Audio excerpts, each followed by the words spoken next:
A very good morning, students. How are you? Hope that you all are fine and safe. And welcome to SST online class. Student, this is your first period of SST after Diwali vacation. And I hope that you all enjoyed very much your Diwali vacation. Okay? Now, students, we will going to start our new lesson, which is lesson number 9, our forest and wildlife.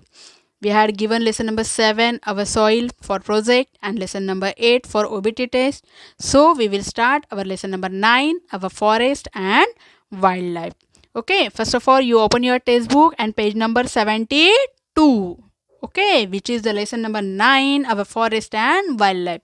I will read the lesson as well as explain too. So student, listen carefully. Okay, तो मैं lesson read करने जा रही हूँ. Lesson number 9, our forest and wild life. अब अवर forest and wild life क्या है? अवर forest मतलब क्या?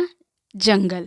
एंड वाइल्ड लाइफ मतलब वन्य जीव संपदा, जो हमारी नेचुरल वेल्थ है. जैसे कि लेसन नंबर 7 था अवर सॉइल.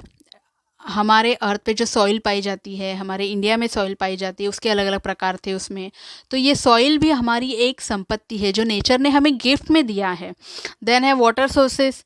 वाटर सोर्सेस, अगर पानी नहीं रहता तो ये लाइफ ही नहीं पॉसिबल होती है ना. तो पानी भी हमें बचाकर इस्तेमाल करना चाहिए. तो ये सब हमारी संपदा है जो नेचर ने हमें पहले से दे के रखी है. ठीक है. उसी प्रकार ये फॉरेस्ट एंड वाइल्ड लाइफ हमारे अर्थ की शान है. ये हमारी नैसर्गिक संपत्ति है. इनको जतन करके रखना, इनको संभाल के रखना, इनकी देखभाल करना हमारा कर्तव्य है एज अ सिटीजन. ओके.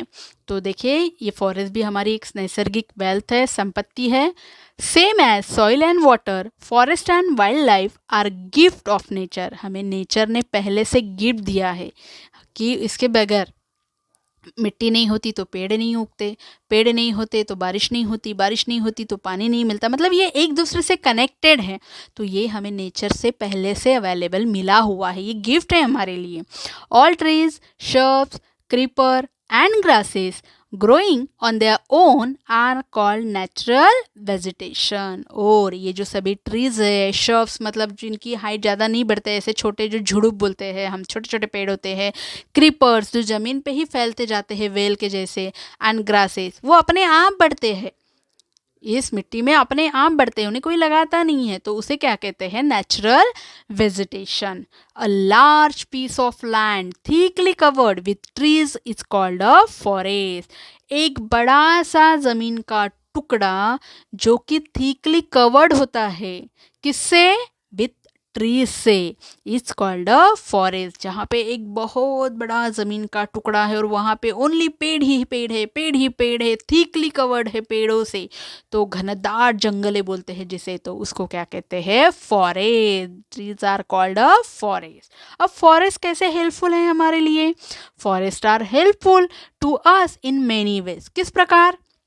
तो देखिए, फर्स्ट पॉइंट है, they provide us wood, rubber, gum, herbs, pulp, medicine etcetera. अब फॉरेस्ट में जंगले है, जंगले में पेड़ है, तो पेड़ हमें क्या देता है? वुड देता है, लकड़ी देती है.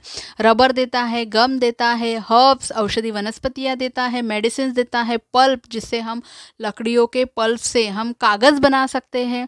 ये सब हमें फॉरेस्ट से मिलता है. तो हुआ ना हमारे लिए वो फायदेमंद. देन सेकेंड पॉइंट है, they control flood and soil erosion. Control मतलब वो जब बाढ़ आती है, जल प्रलय हो जाता है, तो ये फॉरेस्ट उन्हें रोकने का काम करती है. And soil erosion, soil erosion मतलब जब बहुत ज़ोर से बारिश आती है या बाढ़ आती है तो ऊपर की मिट्टी की सतह पानी के साथ बह जाती है और फिर मिट्टी का नुकसान होता है, मिट्टी का कटाव होता है, जिसे हम सॉइल इरोजन बोलते हैं. वो रोकने का काम भी ये पेड़, ये फॉरेस्ट हमारे लिए करते हैं. Then they check strong winds and storm. वो जोर के तूफान, हवाएं जो आती है, उन्हें रोकने का काम भी ये जंगले करते हैं. वो हवा ताकि दूसरे जगह पे ना जाए, तो वो जंगल में ही प्लांट्स में अड़ जाती है, तो वो कंट्रोल करने का काम भी करते हैं. They help in causing rainfall.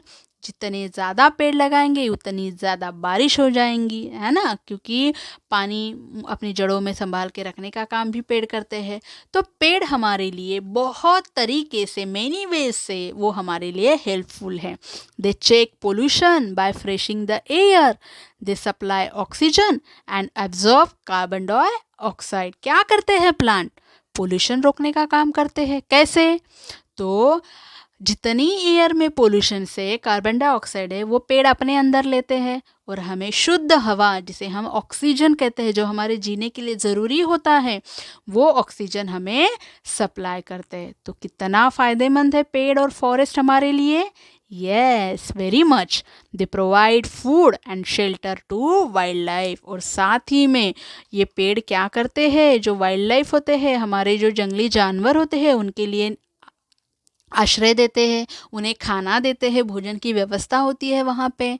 हमारे जैसे राइस चावल नहीं, पर जो छोटे छोटे जानवर है वो टाइगर वगैरह खाता है, तो ये वन्य जीव उनको खाने के लिए भोजन और शेल्टर जंगले में मिलता है। तो इस प्रकार जंगले हमारे लिए बहुत ही फायदेमंद है। Okay, now our next topic is forest in India. Our next topic is forest in India. अब फॉरेस्ट तो है इंडिया में, पर कौन से फॉरेस्ट कहाँ पे है, कितने फॉरेस्ट के प्रकार है, ये सब हम इस पॉइंट में डिस्कस करेंगे। Okay, so India has a large variety of forest. India में फॉरेस्ट की बहुत सारी वैरायटी देखने को मिलती है। The type of forest depend होता है किस पर?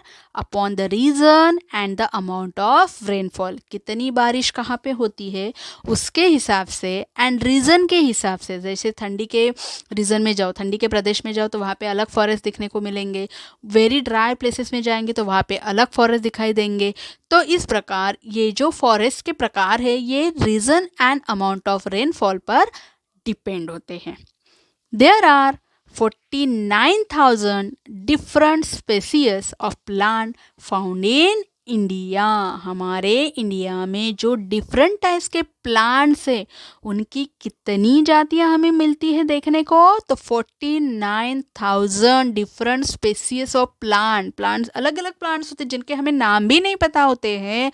इतने प्रकार के प्लांट्स, उनकी जातियाँ हमें हमारे इंडिया में पाई जाती है।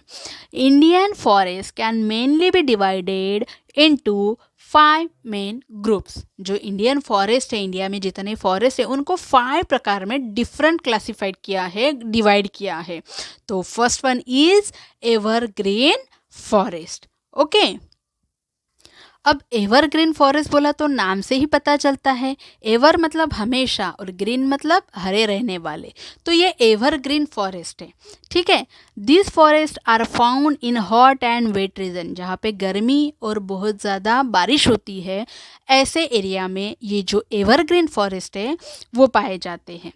Where the rainfall is very heavy such as the slopes of western Ghat and the north eastern region। जो वेस्टर्न घाट है, ये देखो वेस्ट डायरेक्शन में, यहाँ पे मैप दिख रहा है आपको।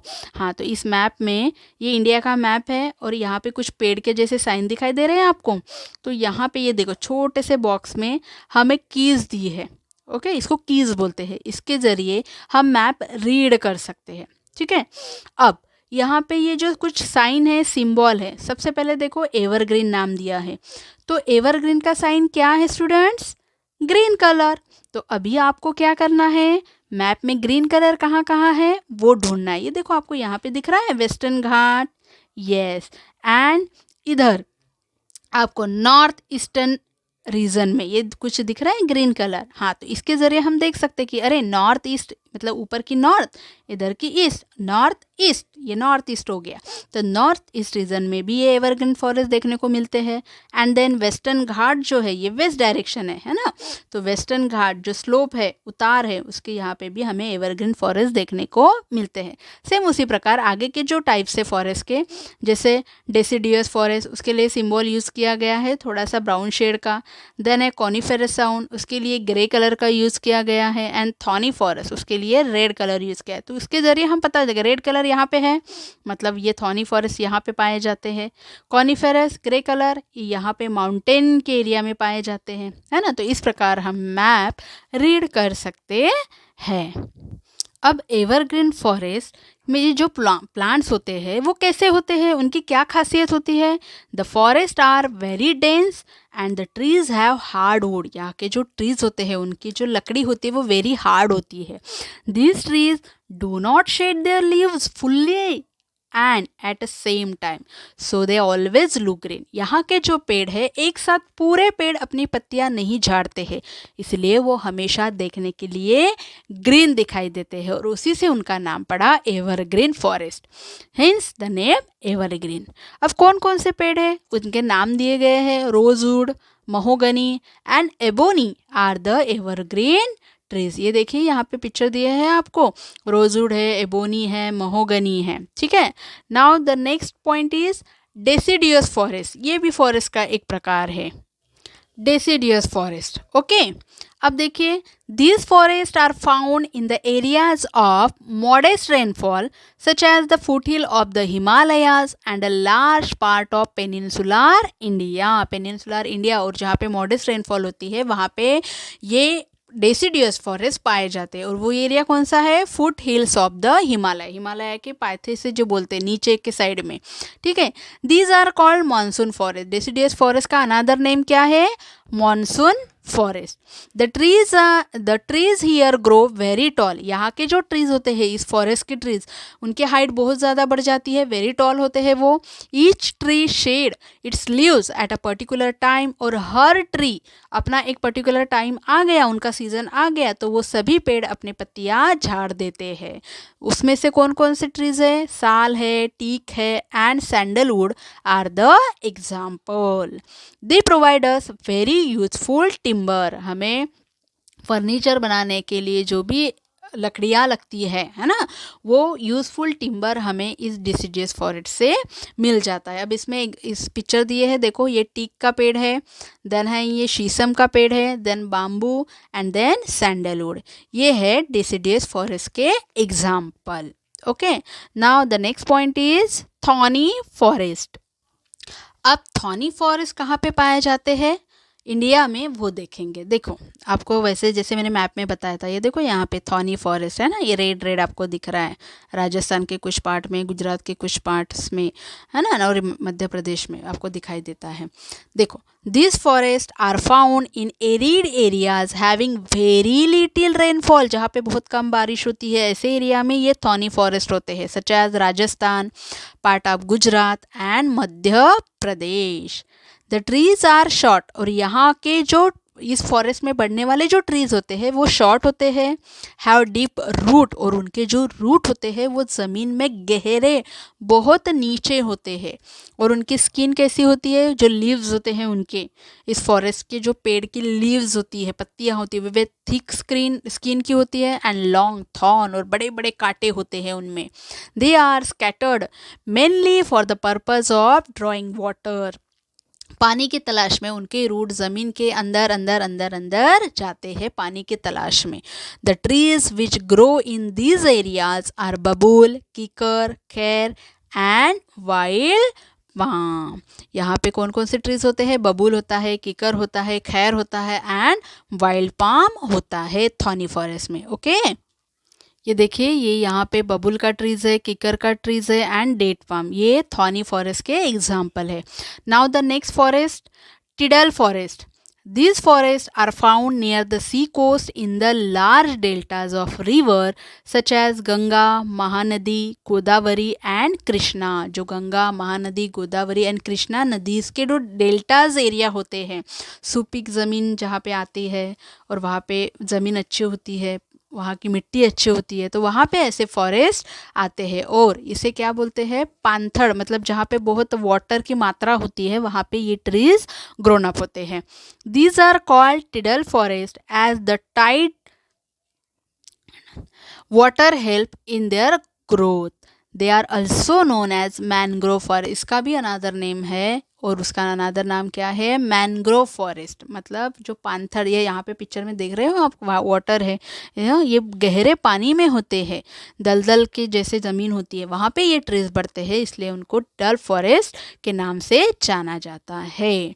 Okay, and no more the rising and falling of sea water at regular intervals is tide. Tide उसको क्या बोलते हैं, जब समुद्र का पानी एक पर्टिकुलर टाइम में ऊपर आता है और फिर नीचे बैठता है, ऊपर आता है नीचे बैठता है, ऐसे दिन में 2 बार जो होता है उसे समुद्र की भरती ओहोटी के नाम से जाना जाता है। तो वो उसका मीनिंग होता है टाइड। ठीक है, तो इस प्रकार हमने कौन कौन से फॉरेस्ट देखे, डिसिडियस फॉरेस्ट देखा, एवरग्रीन फॉरेस्ट देखा एंड टिडल फॉरेस्ट देखा। जो नेक्स्ट हमारे फॉरेस्ट है कॉनिफेरस फॉरेस्ट, ओके, वो हम नेक्स्ट पीरियड में देखेंगे। उसमें conservation of forest, wild life, ये भी पॉइंट हम डिस्कस करेंगे। तो तब तक आपको क्या करना है, ये जो लेसन नंबर 9 है आपको अच्छे से 2 टाइम रीड करना है और उसके हार्ड वर्ड आपको समझ लेने हैं। Okay student, so we will meet in our next period. Thank you.